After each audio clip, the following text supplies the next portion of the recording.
फाल्गुन माह महत्व जाने क्या करें और क्या ना करें। फाल्गुन माह हिंदू कैलेंडर का आखिरी महीना होता है। यह माघ पूर्णिमा के बाद आता है और इसके बाद हिंदू नव वर्ष की शुरुआत होती है। इस महीने महाशिवरात्रि और होली जैसे कई त्योहार मनाए जाते हैं। इस महीने में कुछ ऐसे शुभ मुहूर्त होते हैं जब मांगलिक कार्य जैसे विवाह, मुंडन और गृह प्रवेश आदि किया जा सकता है।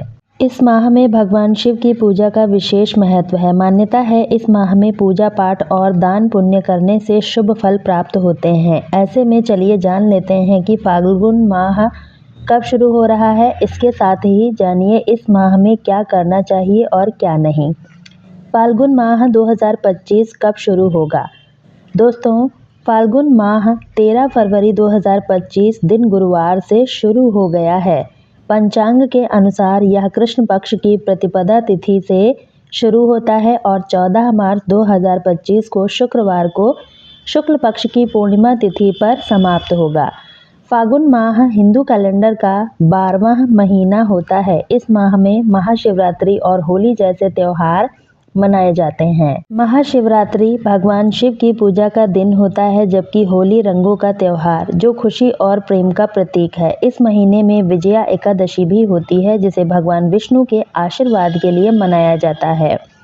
फाल्गुन माह के दौरान दान पुण्य करने से जीवन में सुख, शांति और समृद्धि आती है। फाल्गुन माह में क्या करें और फाल्गुन माह में क्या ना करें। फाल्गुन माह में सबसे पहले भगवान शिव की पूजा करनी चाहिए। इस दौरान प्रतिदिन शिवलिंग पर जल अर्पित करें और भगवान के मंत्रों का जाप करें। इसके बाद ही दान पुण्य करना बहुत शुभ होता है। कहा जाता है इस महीने में दान करने से व्यक्ति के जीवन में खुशियां आती हैं और समृद्धि आती है। इस समय गाय की सेवा करना बहुत शुभ होता है। अगर हो सके तो चंद्रमा की पूजा करें, इससे जीवन में शांति बनी रहती है। फाल्गुन माह में कुछ कार्यों को करने से हमें बचना चाहिए। इस दौरान हमें मांस, शराब और मदिरा का सेवन बिल्कुल भी नहीं करना चाहिए। किसी के बारे में नकारात्मक विचार भी हमें नहीं रखना चाहिए। इस दौरान घर और मंदिर की सफाई पर विशेष ध्यान रखें। वातावरण स्वच्छ रखें। इस माह में सकारात्मक सोच और शांति बनाए रखना ज़रूरी होता है। फाल्गुन के महीने में भगवान कृष्ण की नियमित पूजा करनी चाहिए। उन्हें पूरे महीने अपने मनपसंद रंग का गुलाल भगवान को अर्पित करना चाहिए। इससे आपके जीवन की हर मनोकामना पूरी होती है। रोज़ सुबह स्नान के बाद भगवान श्री कृष्ण के उपासना करने से मनवांछित फलों की प्राप्ति होती है। इस माह में स्नान और दान करने से शुभ फलों की प्राप्ति होती है। इस पवित्र महीने में आप अपनी इच्छा अनुसार किसी गरीब या ज़रूरतमंद इंसान को कुछ दान भी कर सकते हैं। हिंदू पंचांग का अंतिम महीना फाल्गुन मास होता है और इस महीने में धीरे धीरे गर्मी के दिन शुरू होने लगते हैं तथा ठंड कम होने लगती है। फाल्गुन माह में महाशिवरात्रि और होली दो सबसे बड़े त्योहार पड़ते हैं, जो कि बहुत ही धूमधाम से मनाए जाते हैं। हिंदू धर्म के अनुसार अनेक देवताओं में से एक चंद्र देवता हैं। चंद्र देवता भगवान शिव हैं और शिवजी ने चंद्रमा को अपने सिर पर धारण किया है। अतः पुराणों की माने तो फाल्गुन मास चंद्रदेव की आराधना के लिए सबसे उपयुक्त समय होता है, क्योंकि यह चंद्रमा का जन्म माह माना जाता है। फाल्गुन माह में श्री कृष्ण की आराधना का भी विशेष महत्व है। विशेषकर भगवान श्री कृष्ण के 3 स्वरूपों की पूजा करना बहुत लाभकारी होता है। इसमें श्री कृष्ण के बाल कृष्ण स्वरूप, युवा रूप के कृष्ण और गुरु कृष्ण की पूजा की जाती है।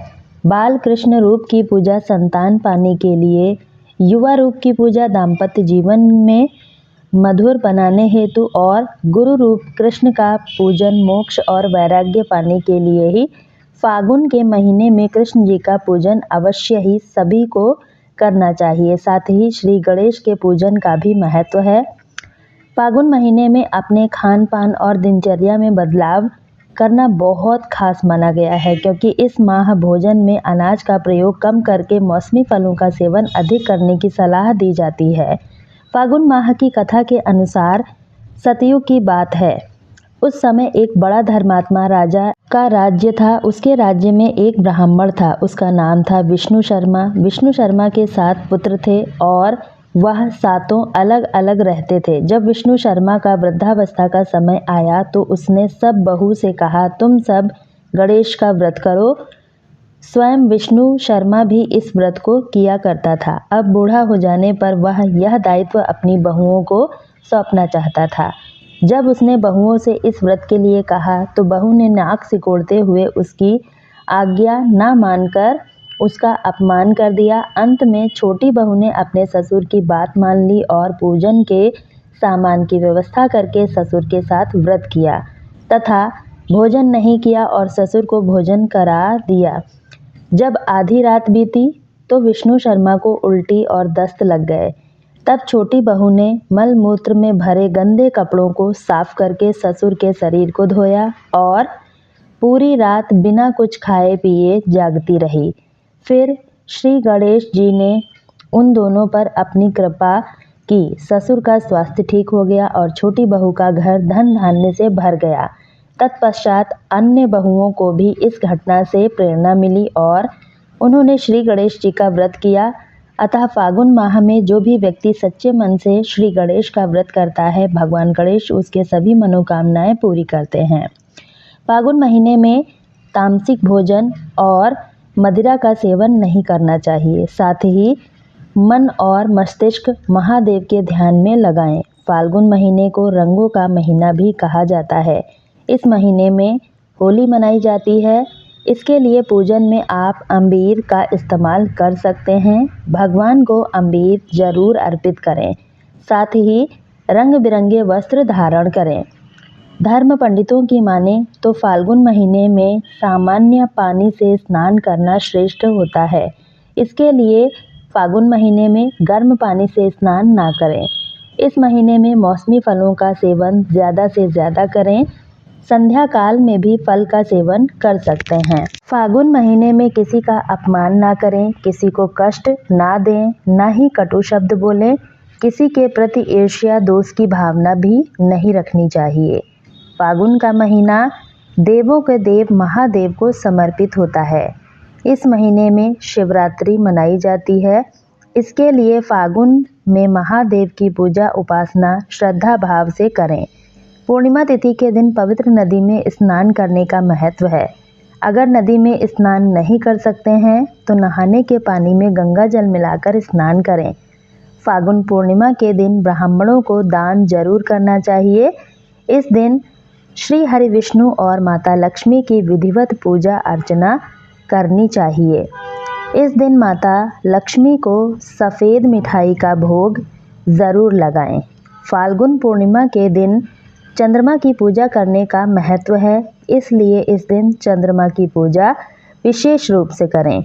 फाल्गुन पूर्णिमा के दिन विष्णु जी की पूजा करने के साथ साथ केले के पेड़ की भी पूजा करनी चाहिए। फाल्गुन पूर्णिमा के दिन किसी को अपशब्द ना बोलें, न क्रोध करें। फाल्गुन पूर्णिमा के दिन किसी ब्राह्मण को खाली हाथ ना लौटाएं। पूर्णिमा के दिन काले वस्त्र नहीं पहनना चाहिए, इससे नकारात्मक शक्तियों का प्रभाव बढ़ जाता है। फागुन माह में भगवान शिव की पूजा करना शुभ माना जाता है।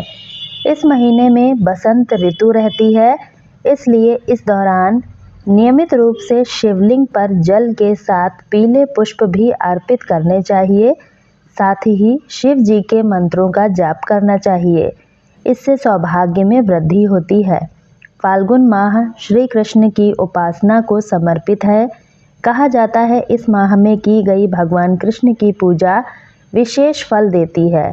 फागुन माह में भगवान श्री कृष्ण और राधा जी को गुलाल अर्पित करके फागुन के भजन गाने चाहिए। इससे जीवन में सकारात्मकता का संचार होता है, दाम्पत्य जीवन सुखमय होता है, धन और वैभव का आगमन होता है। फागुन माह में संतान प्राप्ति के लिए श्री कृष्ण के बाल स्वरूप, प्रेम और आनंद की प्राप्ति के लिए श्री कृष्ण के युवा स्वरूप और ज्ञान की प्राप्ति के लिए गुरु कृष्ण की उपासना करना शुभ माना जाता है। नवग्रह में चंद्रमा को शीतलता और शांति का सूचक माना गया है। कुंडली में चंद्रमा की अच्छी स्थिति व्यक्ति के मन को शांत रखती है। इस महीने चंद्रमा को रोजाना प्रणाम करके दूध से अर्घ्य देने से जीवन में चल रही परेशानी से छुटकारा मिलता है। कहा जाता है ऐसा करने से कुंडली में चंद्रमा की स्थिति मजबूत होती है। इस महीने में अपनी क्षमता के अनुसार शुद्ध घी, सरसों का तेल, मौसमी फल, अनाज और वस्त्र आदि का दान करना चाहिए। ऐसा करने से पुण्य की प्राप्ति होती है। फागुन माह में होलाष्टक के 8 दिन में कोई भी मांगलिक कार्य नहीं करना चाहिए। इससे दोष लगता है और कार्य सफल नहीं होते। पूरे फागुन माह में मांस, मछली, नशीली चीज़ों का सेवन नहीं करना चाहिए। अपनी वाणी पर संयम रखना चाहिए। क्रोध से हमें बचना चाहिए। फागुन प्रेम और उल्लास का महीना है, जीवन में मिठास घोलता है। ऐसे में इस महीने प्रेम पूर्वक व्यवहार करें, मन में बुरे विचार ना लाएं, दूसरों का अहित ना करें। इस पावन फागुन माह में दान करने का विशेष महत्व है। इस माह में अपनी क्षमता के अनुसार गरीबों, जरूरतमंद को दान और पितरों के निमित्त तर्पण आदि जरूर करना चाहिए। श्री हरि विष्णु, मत्स्य, ब्रह्मा और नारद पुराण के मुताबिक इस मानवादी तिथि भी कहा जाता है, यानी इस दिन दिया गया दान बहुत खास माना जाता है। कहा जाता है इस दिन किए गए दान से अक्षय पुण्य मिलता है। इसलिए इस दिन तीर्थ स्नान और श्रद्धा के मुताबिक अन्न, जल, स्वर्ण, कपड़े का दान करने की परंपरा है। फागुन माह में शुद्ध घी, तिल, सरसों का तेल, मौसमी फल आदि का दान पुण्य फल प्रदान करने वाला होता है। तो दोस्तों, यह तमाम जानकारी जन रुचि को ध्यान में रखकर दी जा रही है। ज्योतिष और धर्म के उपाय को अपनी आस्था और विश्वास पर आजमाएं। वीडियो का उद्देश्य मात्र आपको बेहतर सलाह देना है। हम इस संदर्भ में किसी प्रकार का कोई दावा नहीं करते हैं। दोस्तों, आज की जानकारी अगर आपको पसंद आई है तो वीडियो को एक लाइक करके ज़्यादा से ज़्यादा शेयर करें अपने दोस्तों में, ताकि उनको भी यह जानकारी मिल सके। वीडियो में अंत तक बने रहने के लिए आप सभी का बहुत बहुत धन्यवाद। और वीडियो देखने के लिए चैनल को सब्सक्राइब ज़रूर करें। और आप इस वीडियो को कहाँ से देख रहे हैं कमेंट करके ज़रूर बताएं, ताकि हमें भी पता चल सके हमारी वीडियो कहाँ कहाँ से देखी जा रही है।